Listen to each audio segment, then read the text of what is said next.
Il s'appelait Malik, 21 ans. Et il était footballeur professionnel dans un petit club de 2e division en France. Sur le papier, il avait réussi, un contrat, un maillot. Des entraînements tous les jours. Mais dans la réalité, sa vie était beaucoup plus compliquée que ce que les gens imaginaient. Quand Malik était enfant, il disait toujours qu'il voulait jouer comme les stars du foot. Il passait ses journées dans les terrains de quartier, même quand il faisait froid ou qu'il pleuvait. À 16 ans, un recruteur l'a repéré et lui a donné sa chance dans un centre de formation. Tout le monde disait qu'il allait percer. Mais une fois devenu professionnel, les choses ne se sont pas passées comme prévu. Son club était petit, avec peu de budget. Son salaire suffisait à peine pour payer un petit studio et les dépenses de base. Parfois, à la fin du mois, il comptait ses pièces en espérant que ça tienne jusqu'au prochain virement, pendant que certains de ses anciens coéquipiers signés dans de grands clubs lui continuaient à se battre pour payer son loyer. Malik ne montrait rien à l'extérieur. Sur le terrain, il était l'un des meilleurs roars rapides. Technique, toujours concentré. Mais dehors, il vivait une autre réalité.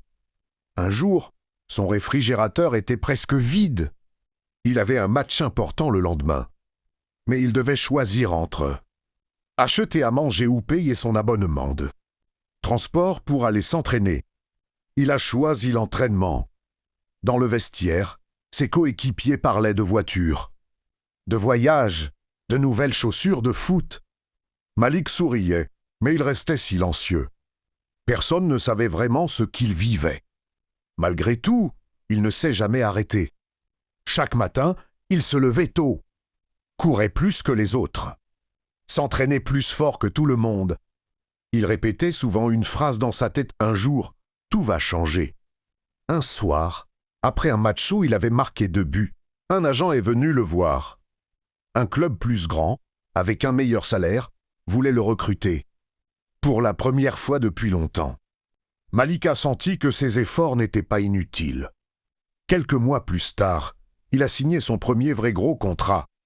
Ce jour-là, il n'a pas acheté une voiture de luxe. Il a simplement appelé sa mère et lui a dit « On va être bien maintenant ». Et pour la première fois depuis longtemps, il a pu respirer sans compter chaque euro. Mais Malik n'a jamais oublié d'où il venait. Parce qu'au fond, il savait une chose, ce n'est pas l'argent qui fait le joueur. C'est la détermination. Si tu as aimé la vidéo, like, abonne-toi et main la cloche pour rater aucune vidéo.